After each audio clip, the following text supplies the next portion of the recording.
Eu sou um diretor de televisão no Brasil, televisão aberta, e nos últimos 27 anos eu venho me dedicando basicamente a duas coisas. De um lado, entretenimento de massa, e do outro lado, ação social.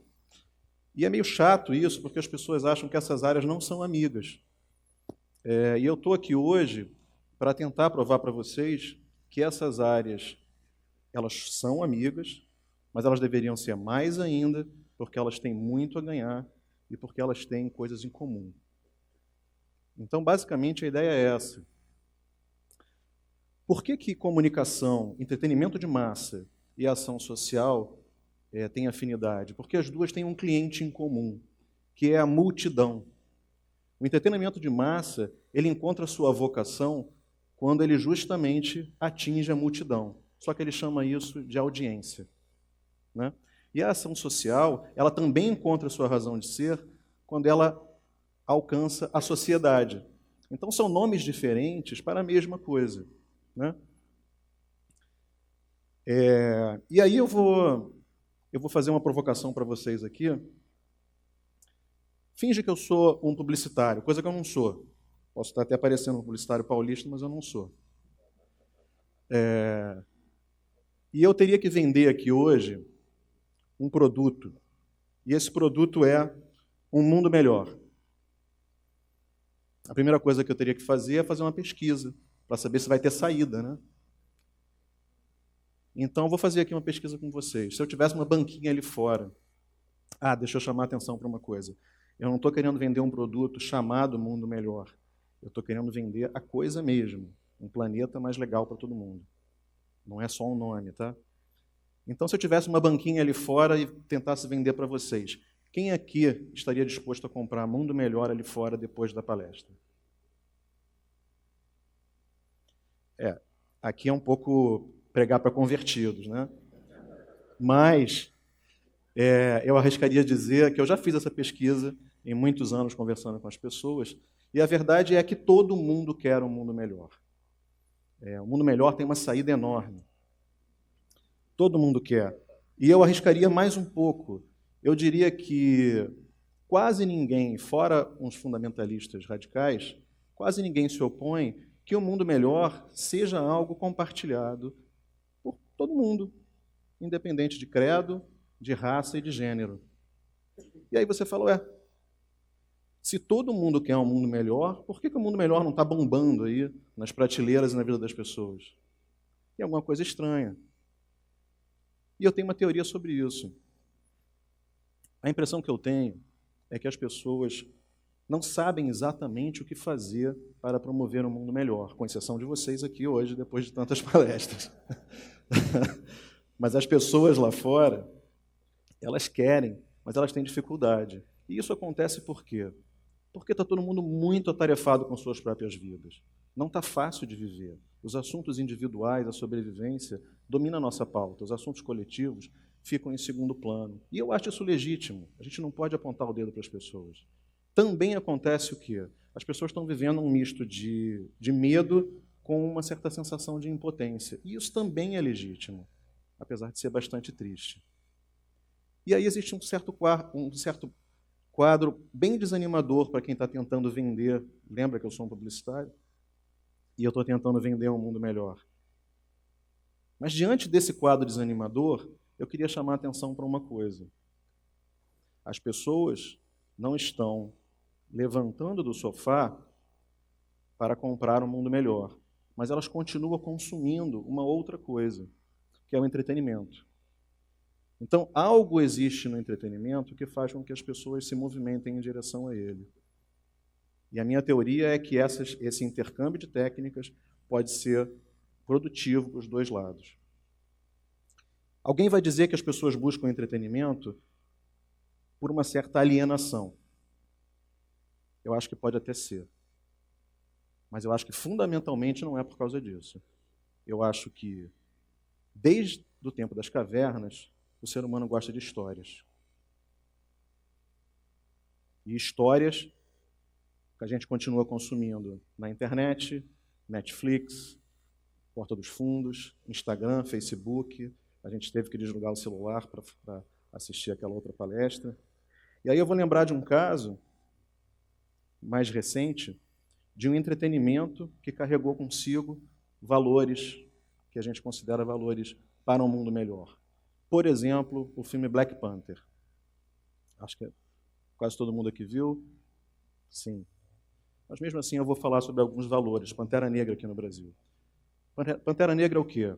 É um filme com protagonistas negros, quer dizer, mais que isso e muito melhor que isso. É um filme com 98%, eu acho que mais que isso, inclusive, 99,9% do elenco negro, com personagens negros com complexidade, subjetividade, inteligentes, bonitos, tudo que a gente costuma ver só em personagens brancos, né? Na normose. E aí, mais que isso, esse filme consegue ser o filme americano de super-herói mais visto em todas as épocas. Esse filme superou Homem-Aranha e superou Homem de Ferro, que são produções absolutamente milionárias, né? Então isso quer dizer alguma coisa. Esse filme ele conseguiu arrecadar no mundo 1,2 bilhões de dólares. Isso é muito dinheiro, mas mais que isso é o dobro do que a campanha do Obama conseguiu com doações individuais na reeleição. E olha que o Obama é o case, é o político mais bem-sucedido na história da política americana em doações. Isso é muita coisa. Então as pessoas se mobilizaram para ver um herói negro, muito mais do que para ver um outro herói negro também, que é o Obama. E vamos lembrar o seguinte, um filme passa em 2 horas, um governo demora 4 anos. Merecia até muito mais investimento. Tem uma outra história que eu gosto de contar, que é uma história que eu tenho uma pequena contribuição. Eu dei 10 anos, aliás, acho que 12, 13, aula de roteiro na Cidade de Deus, que é a periferia do Rio de Janeiro, Zona Oeste, numa organização chamada Central Única das Favelas. E eu ensinava técnicas de roteiro para donas de casa, para anotadores do Jogo do Bicho, para estudantes, para qualquer pessoa que se inscrevesse no curso. A minha ideia é que, na verdade não é a minha ideia, eu só colaborei com isso, mas a ideia da organização era que a gente estava ajudando a essas pessoas a contarem as suas próprias histórias. E isso é fundamental porque isso é protagonismo.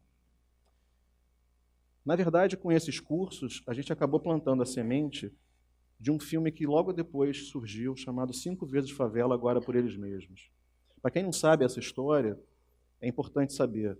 O filme que eu colaborei se chama 5 vezes Favela, agora por nós mesmos.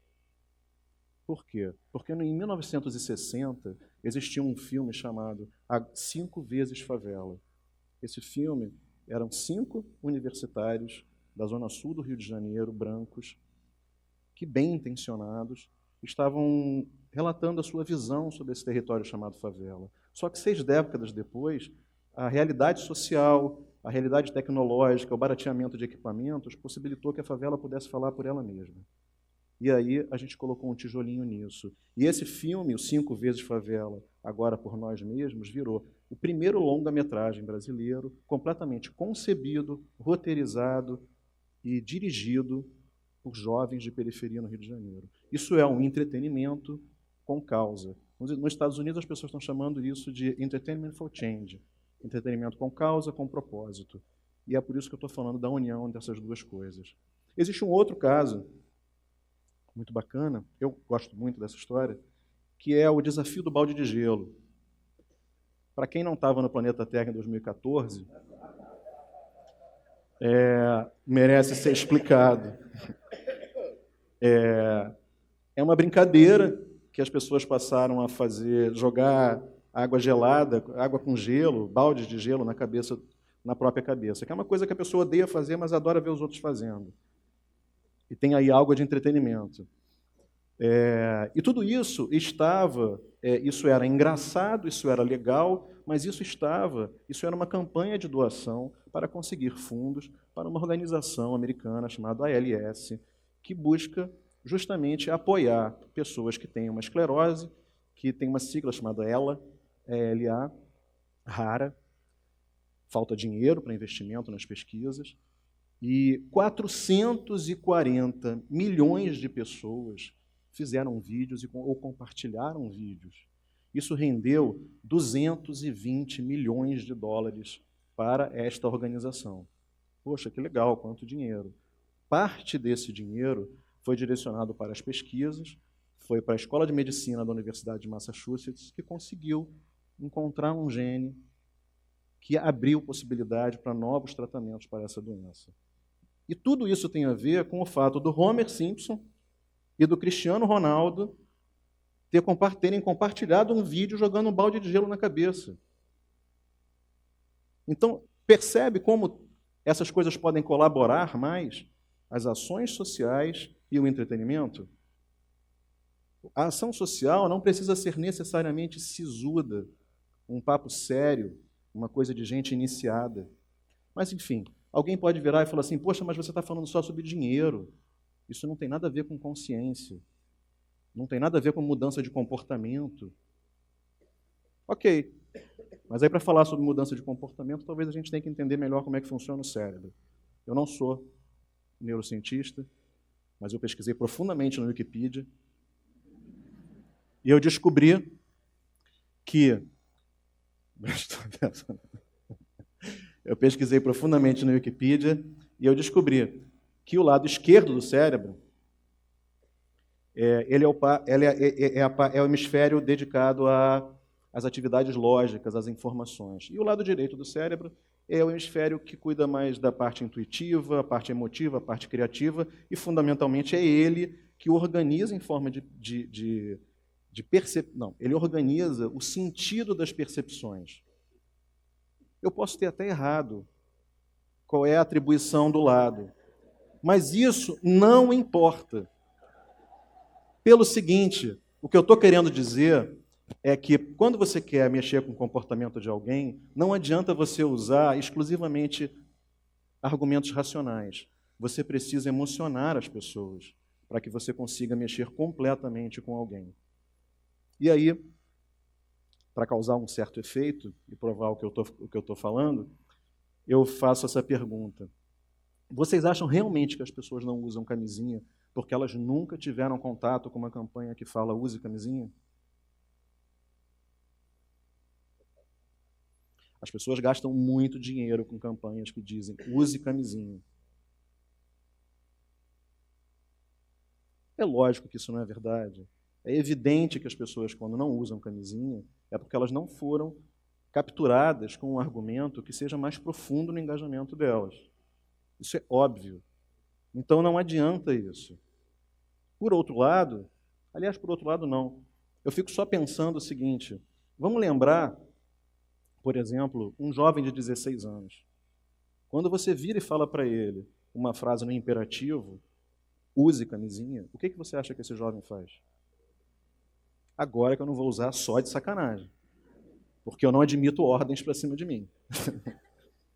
Ao mesmo tempo, nos anos 80, existia um programa, o Cassino do Chacrinha, que tinha uma marchinha muito simpática, que dizia, bota camisinha, bota meu amor, hoje está chovendo, não vai fazer calor. Uma coisa muito simplória, muito simpática, e que, já vou me adiantar, e que entra no comportamento das pessoas de uma forma a criar um certo repertório de solução quando você está entre quatro paredes. O humor é uma estratégia de entretenimento que ajuda a resolver certas situações. Então, o entretenimento, sim, ajuda a mudar comportamento. Como, por exemplo, está acontecendo mais recentemente nas novelas turcas. Não sei se vocês sabem, mas a Turquia é hoje a maior concorrente da TV Globo no mercado mundial de venda de novelas. São novelas extremamente bem feitas, com elenco de primeira, grandes atores, alta produção, e são novelas radicalmente feministas. São novelas que empoderam a narrativa feminina, além de também criar um novo arquétipo do homem romântico para o mundo árabe. Mas o que importa? São narrativas feministas que estão sendo vendidas para todo o mundo árabe. O mundo árabe inteiro está consumindo as novelas turcas. E isso está sendo responsável, por favor, aprofundem essa informação depois na internet, em sites confiáveis. Isso está sendo responsável por um reposicionamento feminino no mundo árabe e de denúncias, mulheres saindo do silêncio e denunciando assédios e casos de estupro em todo o mundo árabe. Então, o entretenimento, quando é conciliado com a ação social, ele muda, sim, o comportamento. E eu não estou aqui só dando um recado para o entretenimento. Eu também gostaria que as pessoas que formulam política pública considerassem a possibilidade de colocar estratégias de comunicação estruturalmente em seus pensamentos de política pública. Mas, para finalizar, eu tenho uma certa autocrítica. Eu acho que eu errei aqui com vocês, porque eu fiquei só falando coisas do lado esquerdo do cérebro, estratégias racionais. Na verdade, eu acho que eu deveria ter vindo vestido de Minion, com um certo número de sapateado divertido para vocês, mas eu acho que vocês já são pessoas que já são realmente convertidas em relação às coisas que eu falei. Eu só estava querendo chamar a atenção para algumas coisas. E eu queria finalizar com a frase de um poeta que eu admiro muito, um poeta muçulmano, que eu admiro tanto, que eu, inclusive coloquei o nome do meu filho, chamado Hakim Bey. Esse cara, ele sintetizou esses 14 minutos numa frase só. Ele diz o seguinte: se você realmente quiser ser revolucionário, divirta as crianças. É isso. Boa noite.